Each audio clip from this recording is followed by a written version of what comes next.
Okay, everyone. My name is David, and I'm coming to you live. FYI, if you want to know who that is behind me, that is Kevin. Yeah, you might like him. He's kind of a silly little character. He talks to me more like a friend than anybody else. There's a lot of talk about things going on with Russia. I know that they've invaded the Ukraine, and there's lots of terrible things going on there. And I wish that I could stop it. But the United States had warning that this was going to happen. And it wasn't the buildup of troops along the border of the Ukraine that we knew that this was going to happen. This was about 4 or 5 years ago when Russia kept on claiming that there were things that Ukraine was doing that they were getting blamed for. Plus, the people on the far eastern side wanted to rejoin Russia. They want to establish new USSR. And our government and every government around the world has known that this was the interest and intent of Putin was to bring all this back. And yes, that means bringing back the KGB. And like I said, United States has no. I mean, it was mentioned even during Trump's phase of leadership that this may happen, and nobody wanted to pay attention to it. Even that of Obama, some of them knew because Russia kept on informing them. The way that Iran is getting their nuclear weapons and things, just like North Korea is through the Ukraine. And everybody was saying, no, they're getting it from someplace else. But yes, it was coming from the Ukraine. Russia was being blamed for it. Some of the third sites of Russia, ones that was removed from there and all. Putin said that he was going to crack down on all this and make things right. So when he started loading up his troops along the border, we knew what was going to happen, that there was going to be a war. But now there's rumors of more wars going on. There's a war of Syria against Iran. Yes, Syria don't like the way Iran is going and doing things. After all, Syria was backed by lots of things that Iran was, but Iran has sided more with the United States and stuff and decided to just forego anything that Syria wanted them to do. Funding and finances and terrorist groups and stuff going on in Romania and places like that, Poland and all like that. There's other wars, there's a clashing of heads. A man told me a long time ago, and this is back in the 1980s, and I didn't believe him.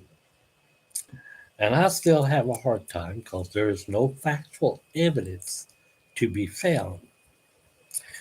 But he made the statement that the United States is not run by the president. I gathered in there that there are other powers that really run the United States. And he said, no. He says, do you think that Israel is run by a prime minister there? Or that London is run by a queen and our prime minister? Or that Putin has absolute power there? No. That there are only 7 families, he told me, that really rule the world. And he said, went on further to explain that these families have all the money in the world, period. Russia has no control over their money without the say so of the ruling family that's over all that. And it's not the ones you think has all the money. It's the ones that's ruling where Russia is getting their rubles from. Same thing with China. Do you think that China has a leader there? No. There's one that's ruling over all them, that has all the control of all the money that China, Japan, or Eastern Asia will ever know. And I started thinking about it. All this money in the world cannot be owned by just 7 families or 7 names. And he kept on saying, yes, it's just 7. He said, there's not a newspaper in the world that is printed that is not made to make money. And money is just a transfer of wealth from one to the other. And it never really changes. So they are the ones, no matter how many wars there are, they are the ones that really controlling it. No matter how far you go into space or how deep in the water, they are the one controlling the money for all these things going on. If they don't want something going on, it just won't happen. A country starts losing money. Give you an example. Oil prices in America hit a high, and the high was hit almost $4 a gallon, well, over $4 a gallon in Central America, Central United States, and along the western coast of the United States. And far east side, it hit over $5 a gallon. But who controlled that? Do you think the oil giants did that? No, it was these families that have control over it. They want more of their money back. And where do they get it? By raising the prices of things.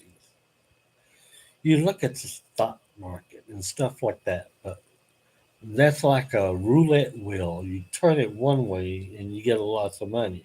Even if you bet the safe and sure way, you could still lose money. Overall, on that roulette wheel, it's not the guy turning it or the bets that you're making on it. It's the person that owns it. The odds are he's going to make more money and pay out as little as possible. It's the casino that owns that wheel that's making the money. You say, well, I won $1 million on it. Well, that's all right. He won $17 million every day for a long time now. To give $1 million back to you ain't nothing. It's just publicity, wanting people to come in and do more. He's the one controlling that. But where does he get his money from? If there's 7 families, Putin is doing something now that some of the families don't like. And Putin, as loved by some of his constituents and followers that he is disturbing the family and their growth and what they want to do. So these rumors of wars that's going on right now, realize those families don't want this war. If they don't want it, what do you think is going to happen to Putin? They're going to get rid of him one way or the other. And I'm not saying going in assassinating or blow him up or anything like that. No, I'm just saying they got better ways of controlling him. You want to bring back the KGB? Know that these families are the ones that really controlling everything. When KGB comes back, what do you think's going to happen with them? Oh, they're going to be controlled by these families and what they can and can't do.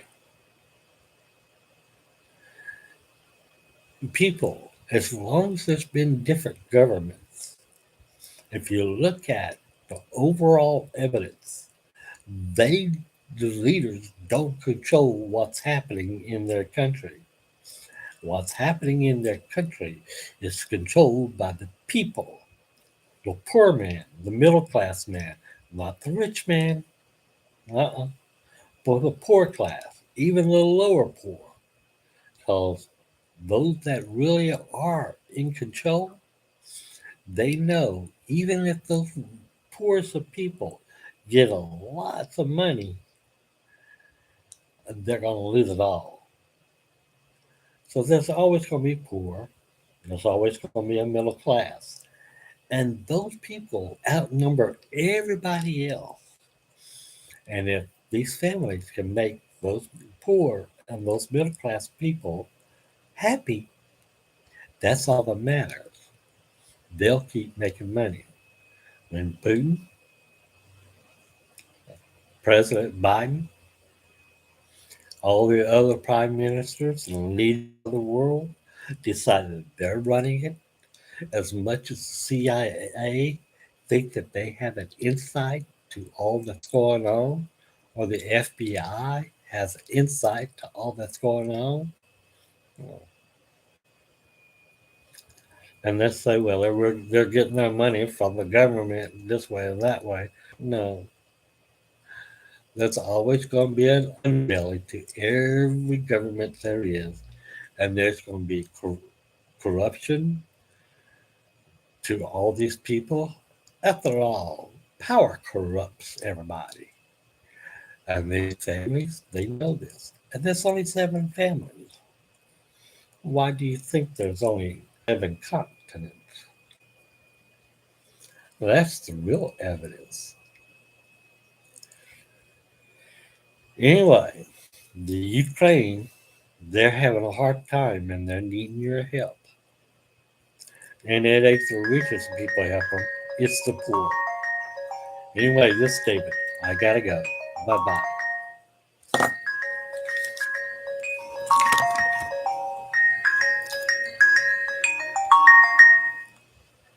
Hey, Cassie.